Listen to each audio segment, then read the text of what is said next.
Assalamualaikum warahmatullahi wabarakatuh. Salam pembelajar teman-teman semua. Pada kesempatan kali ini kita akan membahas tentang penilaian tengah semester atau soal PTS semester 2 ini untuk teman-teman semua kelas 5, tepatnya yaitu tema 6.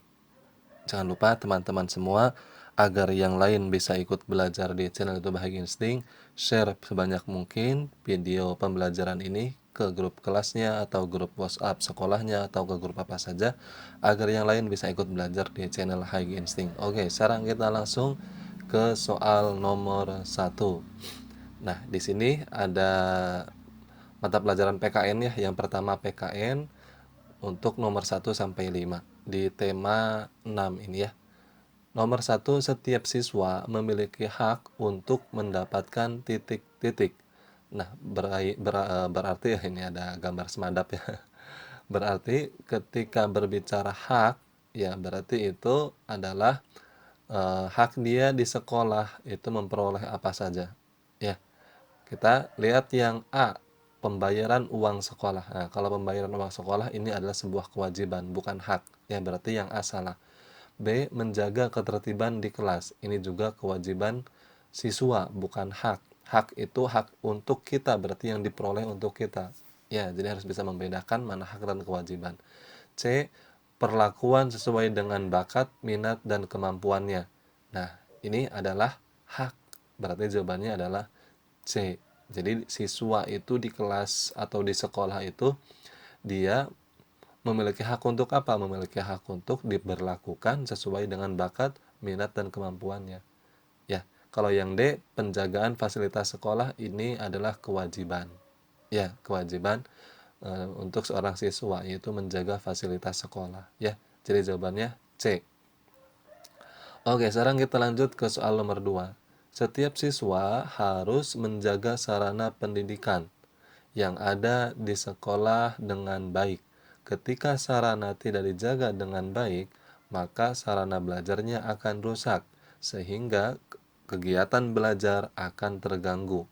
Supaya kegiatan belajar berjalan dengan baik, maka siswa harus menjalankan titik-titik sebagai siswa dengan penuh tanggung jawab.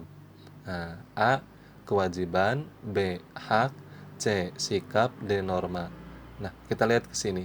Di sini kata kuncinya, siswa harus menjaga sarana pendidikan yang ada di sekolah dengan baik. Nah, ini berkaitan dengan apa? Tugas siswa. Tugas siswa itu berarti apa? Kewajiban. Berarti jawabannya adalah A, kewajiban dari siswa. Ya. Oke, sekarang kita lanjut ke soal berikutnya. Nomor 3. Memelihara lingkungan alam adalah titik-titik. Nah, memelihara lingkungan alam adalah titik-titik. A, kewajiban masyarakat bersama. B, kewajiban masyarakat tertentu. C, hak masyarakat bersama. D, hak masyarakat tertentu. Nah, di sini tentang memelihara lingkungan alam. Ini berkaitan tentang hak atau kewajiban. Berkaitan tentang kewajiban.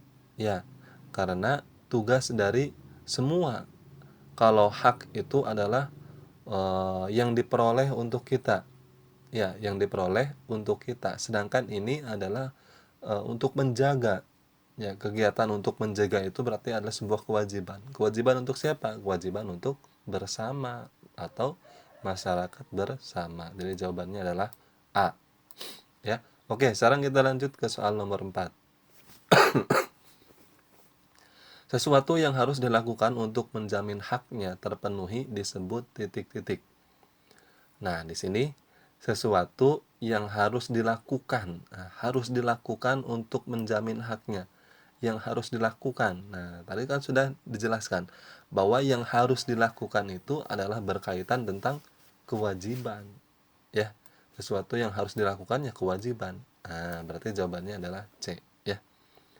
Oke, sekarang kita lanjut soal nomor 5. Salah satu penyebab kemacetan lalu lintas antara lain banyak pengguna jalan yang tidak melakukan titik-titik untuk menaati aturan lalu lintas. Nah, ketika ada sebuah kemacetan, itu biasanya kenapa? Karena si pengguna jalan itu melanggar. Ya, melanggar apa? Melanggar aturan, melanggar kewajibannya sebagai pengguna jalan. Ya, berarti jawabannya adalah kewajiban. Ya, karena dia melakukan pelanggaran lalu lintas atau melakukan pelanggaran kewajibannya.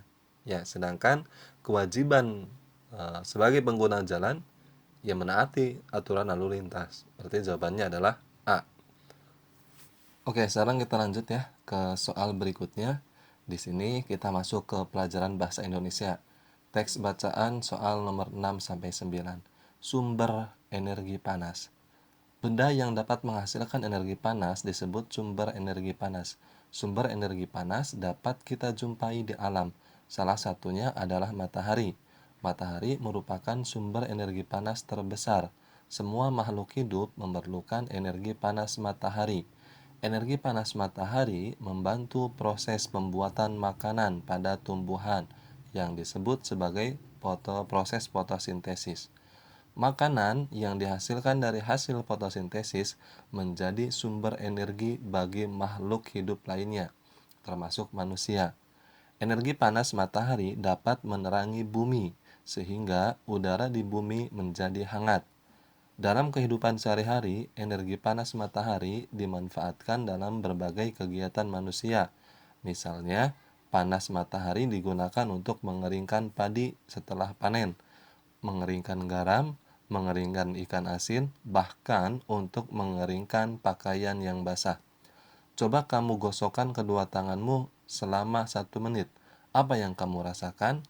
Sekarang, ambillah sebuah mistar plastik. Kemudian gosoklah pada kain yang kering selama 2 menit. Lalu, sentuhlah permukaan mistar plastik itu. Apa yang kamu rasakan? Setelah kamu melakukan dua kegiatan tersebut, apa kamu merasakan panas? Energi panas dapat dihasilkan ketika terjadi gesekan antara dua benda. Pada kegiatan di atas, gesekan antara dua benda telapak tanganmu dan gesekan antara mistar dan kain dapat menimbulkan energi panas. Selain matahari dan gesekan antara dua benda, energi panas juga dapat diperoleh dari api. Pada zaman dulu, orang mendapatkan api dengan cara menggosokkan kedua buah batu yang kering sampai keluar percikan api. Selain itu, nenek moyang kita dahulu menggunakan kayu kering lalu digosok-gosokkan dengan tanah yang kering sampai keluar api. Ternyata, gesekan dua benda antara dua batu kering dan gesekan antara dua kayu kering dapat menghasilkan energi berupa panas, berupa api. Saat ini, api mudah dihasilkan dari korek api dan kompor. Nah, sekarang kita baca soalnya ya untuk soal nomor 6. Kata kunci pada paragraf pertama titik-titik. Oke, sekarang kita lihat ke sini. Kita fokus ke paragraf pertama saja berarti ya. Paragraf pertama yang ini nih ya. Ini paragraf pertama. Nah, ya. Di sini kira-kira kata kuncinya apa? Benda yang dapat menghasilkan energi panas disebut sumber energi panas. Sumber energi panas dapat kita jumpai di alam. Salah satunya matahari. Ya, di sini tentang menjelaskan sumber energi panas, kemudian menjelaskan tentang matahari. Ya, berarti kita lihat di sini. Nah, berarti jawabannya sudah jelas adalah D. Karena di situ kebanyakan membahas tentang sumber energi panas. Ya, kita lihat saja di sini di paragraf pertamanya. Kata apa yang banyak diulang-ulang? Ya, di sini yang banyak diulang-ulang adalah sumber energi panas. Ini sumber energi panas 1, sumber energi panas 2, kemudian matahari. Nah, ini sumber energi panas 3. Ya, jadi banyak sekali di sini diulang-ulang tentang sumber energi panas. Berarti jawabannya D, ya, sumber energi panas. Oke, sekarang kita lanjut ke soal nomor 7. Sumber energi panas yaitu titik-titik. A. Matahari dan api. Oke, ini benar ya. Matahari sumber energi panas, api sumber energi panas. B. Matahari dan air. Jelas salah. Ini ada air ya. Salah. C. Matahari dan angin. Angin bukan energi panas tapi energi udara ya.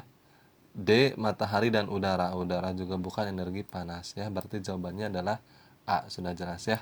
Matahari dan api. Oke, sekarang kita lanjut ke soal berikutnya nomor 8. Sumber energi terbesar di bumi adalah titik-titik. Ya, ini titiknya kurang satu ya. Sumber energi terbesar di bumi tadi dijelaskan di sini ya, dijelaskan bahwa ini matahari merupakan sumber energi panas terbesar. Nah, jadi jawabannya adalah matahari karena di sini menjelaskan tentang sumber energi panas. Berarti sumber energi panas di bumi itu matahari. C jawabannya ya. Oke, sekarang kita lanjut ke soal berikutnya nomor 9. Kesimpulan dari bacaan di atas adalah titik-titik. A. Energi panas mempunyai banyak manfaat bagi manusia. B. Energi matahari dapat menerangi bumi. C. Energi panas dapat dihasilkan dengan menggunakan matahari. D. Sumber energi panas ada di sekitar kita dan sumber energi panas terbesar adalah matahari. Kira-kira menurut teman-teman yang mana nih kesimpulan dari bacaan tadi? Kalau kita melihat ke yang A, energi panas mempunyai banyak manfaat bagi manusia, ini lumayan mendekati ya, lumayan mendekati karena manfaat tadi dari energi panas itu kan dijelaskan di bacaan, salah satunya untuk mengeringkan baju, kemudian mengeringkan garam, mengeringkan ikan asin. Nah, itu kan dibahas ya, tetapi kurang tepat. Ya, itu kurang tepat. Kalau kita melihat jawaban yang C, energi panas dapat dihasilkan dengan menggunakan matahari. Nah, sedangkan tadi di bagian di bacaan ya bukan hanya matahari, ya ini salah satunya. Ada dari menggunakan kayu kemudian digosok-gosok ke tanah tadi ya, kayu kering, kemudian juga bisa menggunakan batu ya, batu yang digosok-gosok ya kemudian menghasilkan panas. Ada juga dengan tangan yang digosok-gosok menghasilkan panas. Jadi tidak hanya dari matahari ya. Kalau kita lihat yang D, sumber energi panas ada di sekitar kita. Nah, dan sumber energi panas terbesar adalah matahari. Nah, ini ya, kesimpulan yang tepat itu adalah yang D. Ya. Oke, jadi jawabannya D. Karena tadi dibahas ya di sekitar kita juga bisa menghasilkan panas. Salah satunya api. Api itu bisa dihasilkan dari kayu kering yang digosokkan ya dengan tanah, kemudian juga korek api, kemudian juga batu yang digosokkan dengan batu lainnya sehingga menghasilkan percikan api. Ya. Nah, ini ya, dan juga ada sumber energi panas terbesar yaitu matahari. Jadi jawaban yang lebih tepatnya adalah yang D ya. Oke, sekarang kita lanjut ke soal nomor 14. Soal nomor IPA ya, ini IPA untuk nomor 10 dan sampai nomor 14. Oke. Manfaat sumber energi panas yang berasal dari matahari kecuali titik-titik. A. Pembangkit tenaga listrik. Nah, ini sebagai sumber energi panas betul ya. Tapi kan di sini yang ditanyakan kecuali, berarti ini bukan ini, walaupun ini kan sumber energi panas ini bisa dimanfaatkan untuk pembangkit tenaga listrik, bisa untuk menghangatkan ruangan, bisa ya, untuk mengeringkan jemuran pakaian, bisa menghaluskan pakaian. Nah, ini bukan ya. Jadi jawabannya adalah D, karena yang ditanyakan adalah kecuali. Sumber energi panas itu bukan untuk menghaluskan pakaian ya, tapi untuk mengeringkan pakaian. Oke, sekarang kita lanjut ke soal nomor 11. Perubahan suatu benda yang menjadi berkurangnya panjang, lebar, dan luas karena terkena suhu dingin disebut titik-titik. A. Pengkristalan, B. Pencairan, C. Penyusutan, D. Pemuaian. Nah, ini perubahan benda ya. Kalau pengkristalan itu dari apa ke apa ya, teman-teman harus tahu ya. Kemudian pencairan, mencair berarti ya dari beku berubah menjadi cair. Kalau kristal ini kan eh, kristal ya, pengkristalan. Kalau pemuaian ini dari gas ya, biasanya dari gas ya. Nah, berarti jawabannya yang mana nih? Di sini kan tentang perubahan benda menjadi berkurang ya. Jadi bentuknya berubah menjadi kecil karena suhu dingin. Penyusutan jawabannya ya. Jadi jawabannya adalah C ya, penyusutan. Oke, sekarang kita lanjut ke soal nomor 12. Salah satu energi yang dapat diterima dan dilepaskan oleh suatu benda. Titik-titik. A. Derajat, B. Celcius, C. Kalor, D. Suhu. Nah, ini kan kita sedang membahas energi panas ya. Sedang membahas energi panas. Dan energi panas ini ya bisa diterima, bisa juga dilepaskan oleh benda. Nah, jadi jawabannya adalah panas. Panas itu bahasa ilmiahnya ya sama dengan kalor. Ya bukan kolor ya, kalor. Nah, jadi jawabannya adalah C, kalor. Kalor itu sama dengan artinya panas ya. Oke, sekarang kita lanjut ke soal nomor 13. Perubahan suatu benda yang dapat menjadi bertambah panjang, lebar, luas, atau perubahan volumenya karena kalor atau panas disebut titik-titik. Nah, kalau tadi di soal nomor 11 ya, itu kan gara-gara suhu dingin sehingga akan menjadi kecil ya. Nah, kalau di sini terkena panas, itu benda akan bagaimana? Nah, ketika benda tersebut terkena panas, dia akan memuai ya. Akan memuai berarti terjadinya proses pemuaian. Jawabannya B ya. Jadi jawabannya B, pemuaian. Oke, sekarang kita lanjut nomor 14. Bahan yang termasuk bahan isolator yaitu titik-titik. Nah, kan ada konduktor, ada isolator. Konduktor itu bahan yang menghantarkan panas. Kalau isolator, bahan yang tidak menghantarkan panas. Oke, sekarang kita lihat yang A. Sumpit besi, besi. Nah, besi bisa panas? Bisa. Nah, berarti ini bukan isolator ya. Bukan isolator. Sumpit bambu.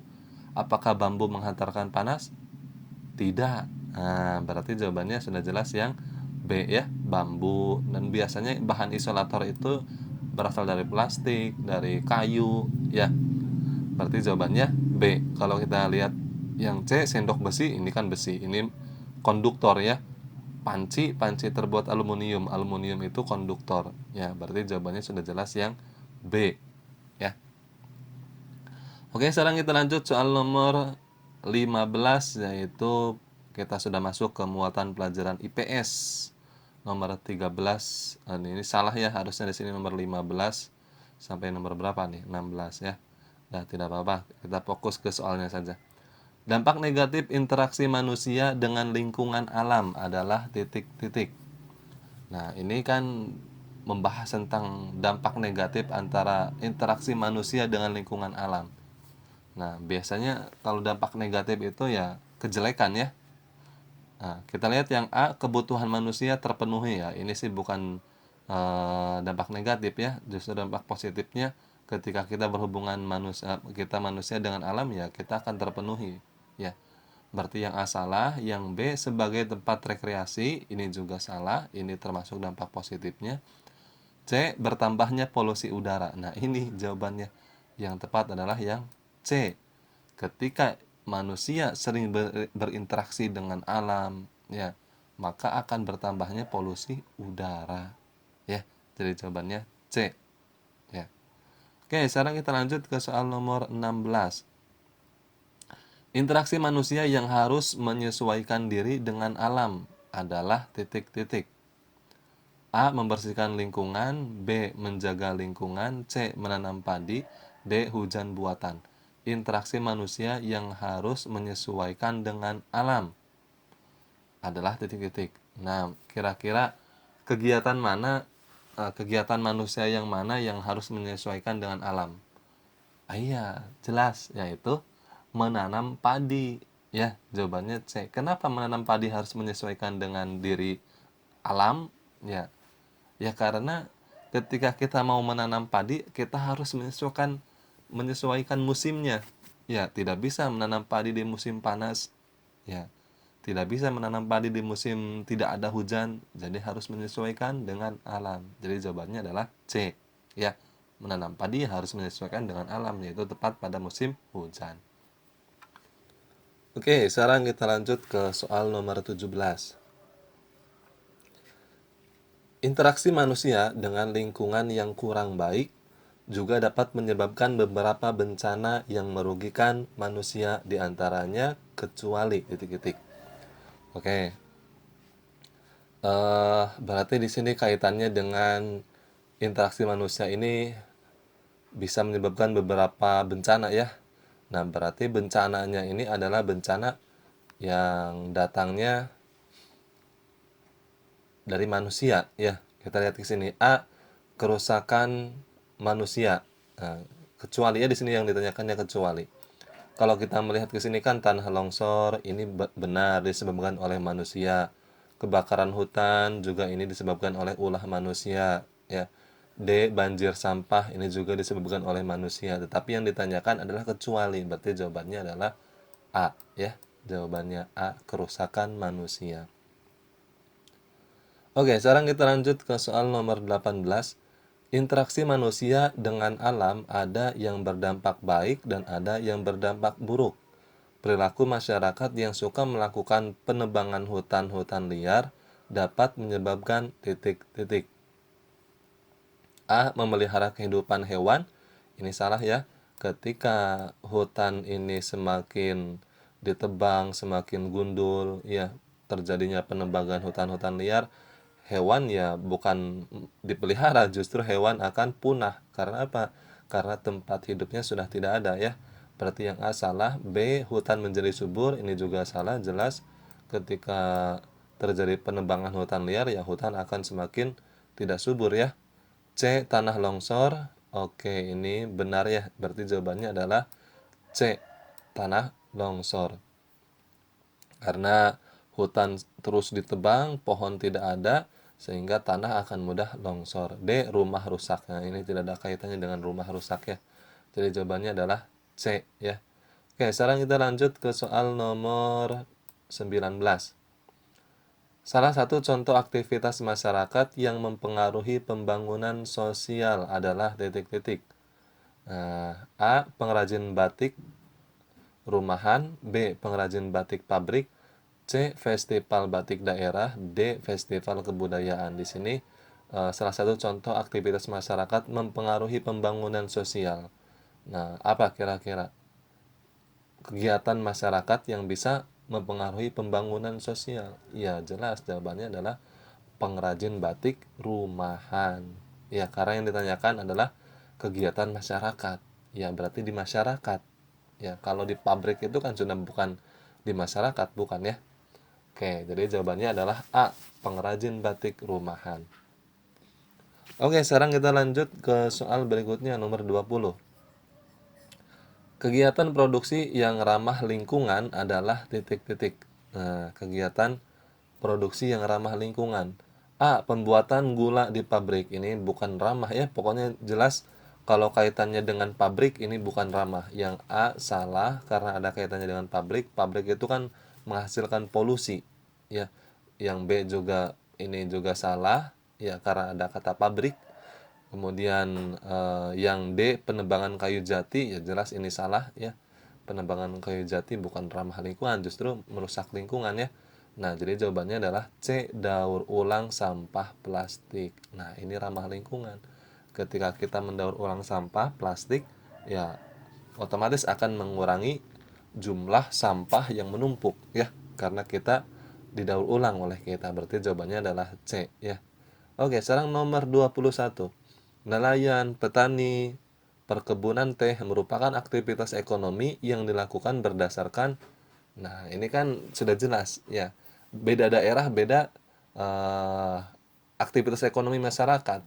Ya, beda daerah beda mata pencahariannya. Ketika daerah pegunungan, ya mereka akan melakukan bertani, berkebun. Ya, ketika yang di daerah apa namanya di daerah laut ya mereka akan menjadi nelayan. Ini berarti berdasarkan apa? Kondisi geografis lingkungan. C jawabannya ya. Jadi jawabannya C. Oke, sekarang kita lanjut ke soal nomor 22. Nah, ini kita sudah masuk ke muatan mupel SBDP ya. Tangga nada pada lagu Cublak Cublak Suweng adalah titik-titik. Nah, teman-teman harus paham antara kromatis, melodis, slendro ya, pelog. Nah, ini pada tangga nada lagu Cublak-Cublak Suwung itu adalah slendro. Ya, jawabannya C. Nah, ya. Oke, sekarang kita lanjut ke soal nomor 23. Tangga nada yang menggunakan susunan nada yang berbunyi seperti nada-nada do, mi, fa, sol, si adalah. Nah, ini masih sama, jadi teman-teman semua harus tahu ya, kromatis, melodis, slendro, dan pelog. Nah, kalau tangga nada yang digunakan berbunyi nada-nada do, mi, fa, sol, si itu adalah pelog ya. Jadi jawabannya D, pelog. Nah, ya. Oke, sekarang kita lanjut ke soal nomor 24. Gamelan adalah salah satu alat musik yang digunakan untuk mengiringi lagu-lagu pada tangga nada. Nah, gamelan itu pentatonis ya. Jadi jawabannya adalah C, pentatonis. Oke, sekarang kita lanjut ke soal berikutnya. Tangga nada pada lagu cing cang keling manuk cingkleng cindeten. Nah, itu tahu kan teman-teman lagu yang kayak gitu ya. Lagu anak-anak harus tahu teman-teman ya. Ini sama dengan cublak-cublak sung. Itu tangga nadanya yaitu tangga nada slendro. Jadi jawabannya adalah C. Nah, ya. Oke, ini saja yang bisa disampaikan untuk pembahasan soal PTS tema 6 kelas 5. Jangan lupa share video ini ke grup WhatsApp-nya, ke grup WhatsApp apa saja agar yang lain bisa ikut belajar di channel itu Bahagia Insting. Terima kasih, salam pembelajar. Mudah-mudahan nilai teman-teman semua bagus semua. Amin ya rabbal alamin. Wassalamualaikum warahmatullahi wabarakatuh.